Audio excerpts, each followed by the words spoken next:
Mesdames, Mesdemoiselles et Messieurs, soyez salués depuis vos positions respectives, où que vous soyez partout dans ce monde. À la une de l'actualité internationale, pour bien se moquer du délai, du fameux délai que Donald Trump vient de prendre, c'est-à-dire la réduction de son ultimatum de 50 jours à 10, de 10 à 12 jours, la Russie, le ministère russe de la Défense vient d'annoncer une nouvelle victoire sur le front ukrainien.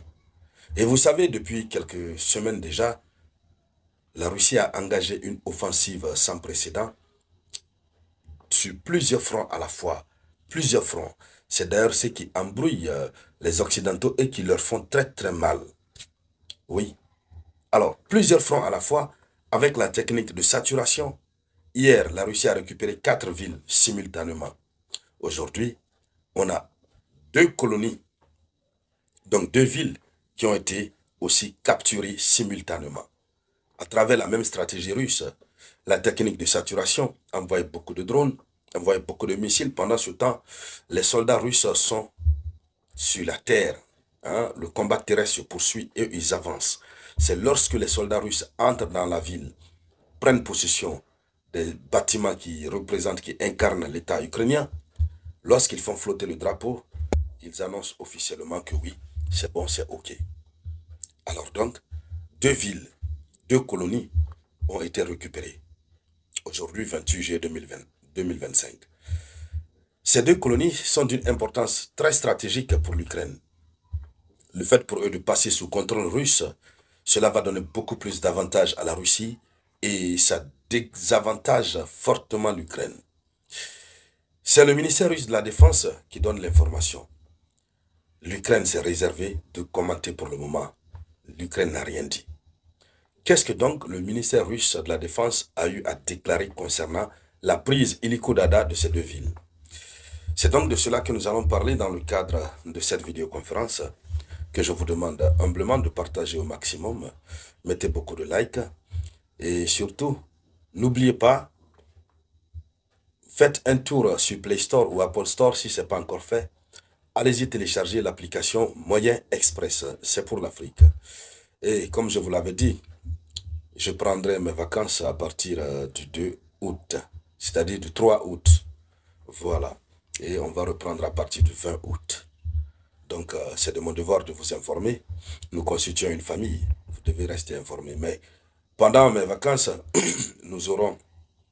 vous aurez droit à un service minimum de 3 vidéoconférences jusqu'à 4 vidéoconférences par jour. C'est de cela qu'il s'agit. Ça sera le résumé de l'actualité. Même si le décryptage ne sera pas trop en profondeur en tant que tel, mais ça sera le résumé de l'actualité. Voilà. Alors, allons-y dans les profondeurs. Il faut dire que la Russie a pris le contrôle de ces 2 colonies. Ces 2 colonies, c'est Boykovka et Belgica. Bon, chez eux, là-bas, ils disent Boykivka, soit on appelle parfois Boykivka, et Belgivka, on l'appelle parfois Belgica. Alors, ces 2 colonies sont situées dans la région du Donetsk, au cœur même du Donbass. Et vous savez ce que représente le Donbass dans le cadre de ce conflit russo-ukrainien. Le Donbass représente une région extrêmement stratégique. Alors, c'est une zone clé et fortement disputée du conflit en Ukraine. Bien que ces colonies puissent être de taille modeste, ce sont des colonies de taille modeste, mais leur importance stratégique réside dans leur positionnement géographique. C'est leur position géographique qui démontre leur importance stratégique. Ce sont des petites villes, elles ne sont pas si grandes, mais leur position est extrêmement stratégique et cette perte va beaucoup jouer sur l'Ukraine. Et vous savez, la Russie, lorsqu'elle lance ses offensives, elle ne lance pas ses offensives sur les villes juste pour lancer ses offensives. Elle tient compte. La Russie tient compte, évidemment, de ce qu'on appelle le positionnement stratégique. Quelle est la position exacte et qu'est-ce que ça peut apporter à la Russie comme, comment on va appeler ça, comme avantage militaire spécifique. Et donc, Ces deux villes se retrouvent sur des axes routiers. Certains sont ferroviaires, qui sont très importants, soit, c'est-à-dire, sont bordés par des axes routiers et des axes ferroviaires d'une importance très capitale, qui facilitent, n'est-ce pas, la logistique, le transport de la logistique. Ça facilite aussi le mouvement des troupes et du matériel. Alors, c'est, comme on appelle, ces deux villes offrent des positions défensives avantageuses. Pour l'Ukraine, ces deux villes servent à l'Ukraine de pouvoir évidemment mieux se défendre. Bon, malheureusement, l'Ukraine va perdre ces deux villes. Lorsque l'Ukraine perd ces deux villes, la défense ukrainienne est donc sévèrement affaiblie, extrêmement affaiblie. Défense ukrainienne extrêmement affaiblie. Les forces russes pénètrent. Voilà, et donc, voici la situation qui se présente.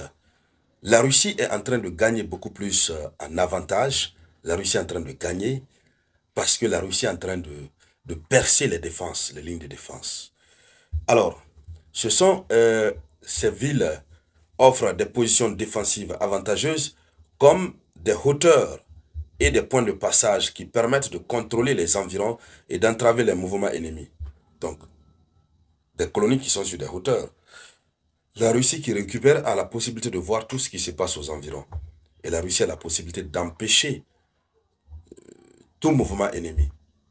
Alors donc, la prise de cette localité s'inscrit dans la stratégie russe de colonisation de ses positions, de consolidation, j'allais dire, de ses positions dans l'est de l'Ukraine.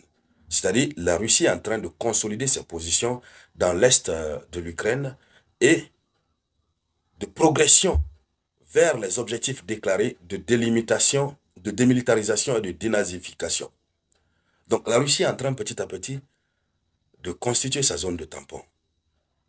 L'objectif de démilitariser l'Ukraine, la Russie est là-dessus petit à petit. Si avant ce sont des kilomètres que la Russie récupérait, mais cette fois-ci, ce sont des villes carrément que la Russie récupère. Parce que la stratégie a changé. La stratégie russe a changé. Donc ce qu'il faut dire, c'est que chaque avancée territoriale contribue à la pression sur les lignes de défense ukrainiennes. Et ça peut servir de tremplin pour des offensives plus larges. Donc plus la Russie récupère des territoires, plus la Russie a la possibilité de mener d'autres offensives de grande envergure parce que ce sont des territoires stratégiques que la Russie est en train de récupérer. Alors, voici la réponse, une partie de la réponse que la Russie vient de donner à Donald Trump. Et donc, mesdames, mesdemoiselles et messieurs, c'était ça, la une de l'actualité internationale. Merci donc de la partager au maximum dans tous les groupes possibles. N'oubliez toujours pas de laisser votre avis en commentaire. Je vous reviens tout à l'heure avec de nouvelles actualités. C'était La Voix